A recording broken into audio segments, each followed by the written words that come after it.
What's going on, everybody? Welcome back to the channel. I'm Lady Nika. Y'all, shit. I forgot about Black Ink Crew last night. I know it's hard to believe because y'all know I got what you call passion for Van, but I did forget. So what we gonna do right quick, fast, and a hurry, because I got 1,000,001 things left to do today, is I'm going to actually talk a little bit about Love and Hip Hop Hollywood Season 2 finale, Part 1. And I'm also going to speak on a little bit of what went down on the Black Ink Crew last night, which wasn't a whole lot. I wasn't impressed no damn way, but it is what it is, child. Child, I had my heart doctor's follow-up appointment today. And y'all, they do them stress tests on a bitch. But, girl, them motherfuckers put a bitch on a treadmill. But see, I was ready this time.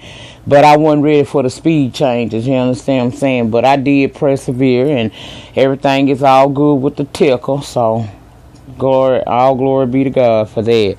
But anyway, so, if I'm a little bit out of it, because I'm tired, shit. I ain't gonna lie, bitch, I'm tired. That was a whole eye. But any damn way, Love and Hip Hop Hollywood Season 2 finale. No, Season 2 reunion Part 1. The only thing that I liked about that reunion, the highlights of it was was during the time where they was talking to Ray J and Princess. I got a kiki out of the fact that Ray J defended the fact that he say he don't call TMZ and report his own news. And Tierra was like, yeah, you do. And he was like, you can't get mad at me because my life more interesting than you, child. That was a good snapback. But Tierra, why you keep fucking with this dude? I hope when you come back next season, not only have you done the necessary physical work to make yourself be, more appealing to the eye, opposed to looking like. Now, on the finale, you had looked good. I had gave you back your name. But then you gonna pop up on this reunion, and girl, you still look like you stuffed in that dress. So, double stuff, you will remain a double stuff till I see what you do next season.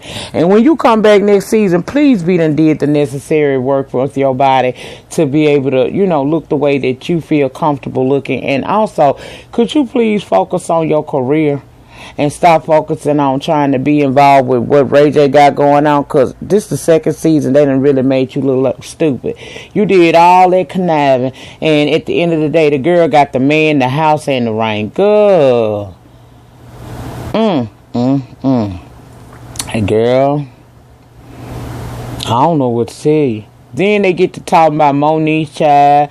And, I kind of feel like Monique got jumped on in a way.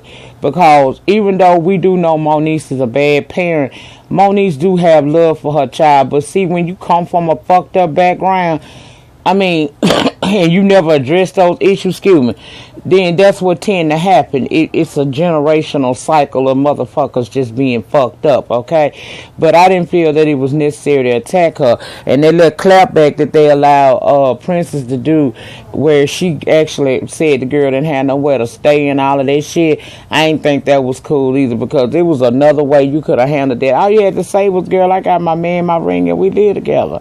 You didn't have to go in and talk about what that girl do or don't do with her child, because okay, she may not be a mother of the year, but how many of them you done swallowed? Or better yet, how many of them y'all done put in that little machine, that abortion machine? So, girl, be cool with that. You know what I'm saying? Everybody got a cross to bear. But I was here for the first time for the father of Geritol.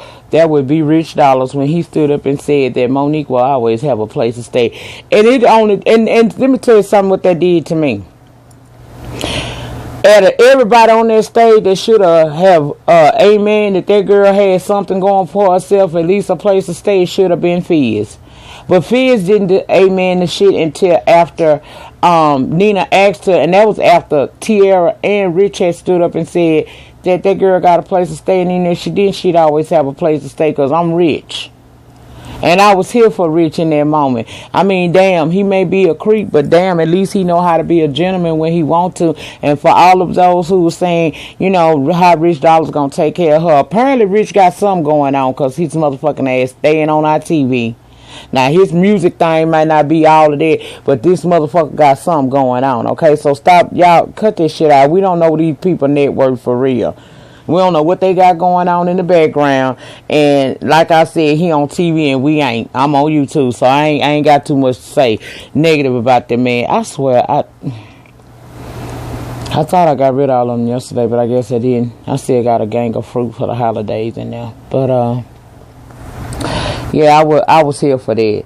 Now the little B, that little barking ass chihuahua girl, I get tired of her. I'm telling you, all fashions tonight were not on point. Last night were not on point. Nobody stood out to me. Nobody made me feel like, wow.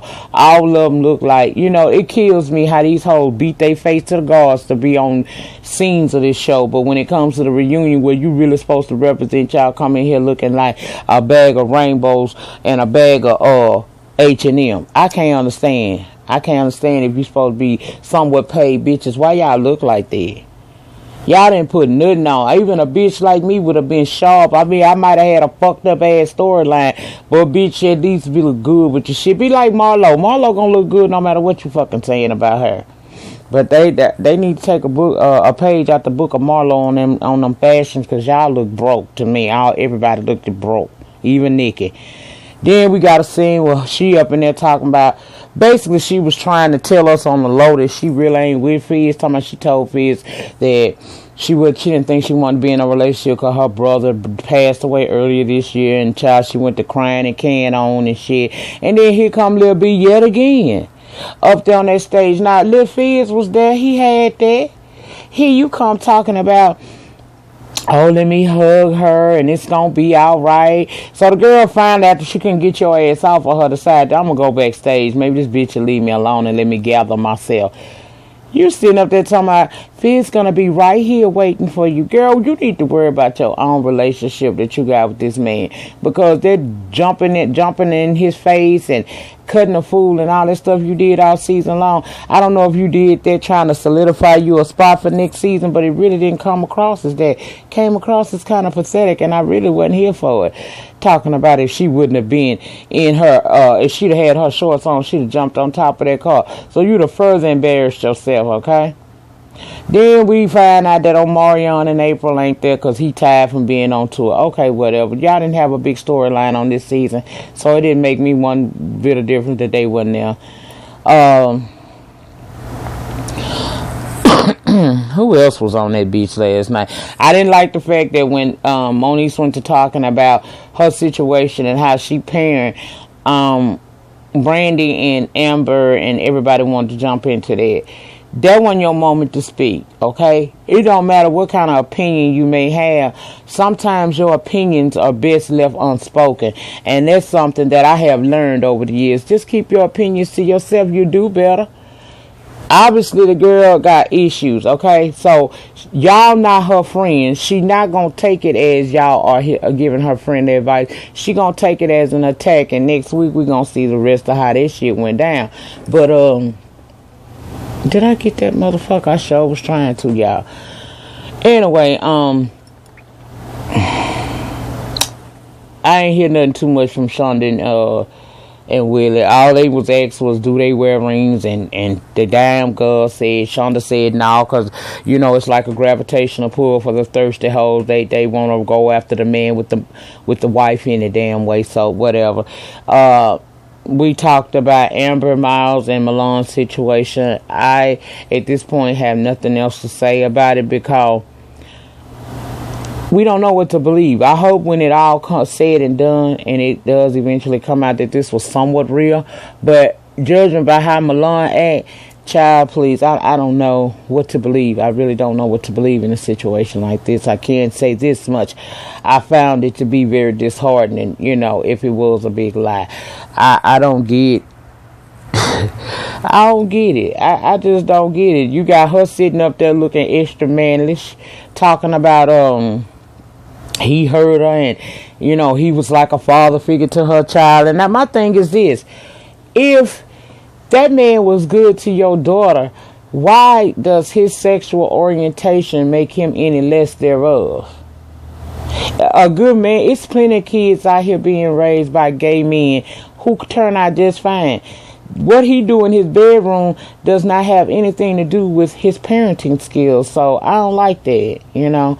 But I don't have a whole lot to say about that. And to me, that was pretty much all that happened on this show last night. I got it early by way of my one of my sweeties and shit, but I didn't have time to get ready to get a review up for you guys, so that's why you're getting this snippet. Next, we're going to talk about Black Ink Crew. Y'all know this season 1, I don't know what episode, but child, we in New York. Apparently, the Black Ink Crew of Chicago is going to, while they're out there, going to mix with the Black Ink Crew of New York. They're going to have a mixer to which Kat is not going to be able to partake in because it's short notice. And Kat done paid almost $1,000 to come to New York, not to be at some whack-ass mixer with Duchess and Caesar and the crew, but because she's trying to horn her craft and get more people knowing about who she is. She's trying to build a brand on him. Now, she invited Ryan and the crew to be a part of this months ago, but they didn't want to have nothing to do with it. Now, all of a sudden, again, he has a problem. And I like Ryan. But I think Ryan needs to go address those abandonment issues he got, especially with women, because this girl is not trying to leave you, but who stay together forever other than married couples, and they don't always make it, okay? I thought that was very immature. And then I'm sick and tired of hearing about Charmaine and fucking Dunn. Whether that man acknowledge it or not, girl, we all watched the show and we know he slept with you, okay? And y'all probably did that, you know, multiple times. But why everywhere we go and every time y'all together, that conversation got to come up? At the end of the day, the man say he focused on trying to rebuild his family. That means that he don't want to fuck with you. What you should do is go find you somebody that's single and available and wants to actually be with you instead of just sleep with you, okay? Because you making yourself come across as pretty damn desperate, and that is not cute, girl. That is not a cute look. Four and Kat, y'all know y'all fucked, okay? If y'all didn't fuck, I don't understand what kind of relationship y'all got, cause baby, where in the fuck do you play with each other to that degree and don't no sex go on? I don't know. I thought that was a bunch of bullshit, but they both saying they ain't have sex with each other. Okay. Thank you, Van, for being the voice of reason, my boo-boo in my heart for real, and the only mature motherfucker, cause he like, why y'all bringing drama, you know, from our shop over here at the mixer, cause Charlie got retarded at the mixer, cause Charmaine won't tell anybody that's listening the situation with her and Dunn.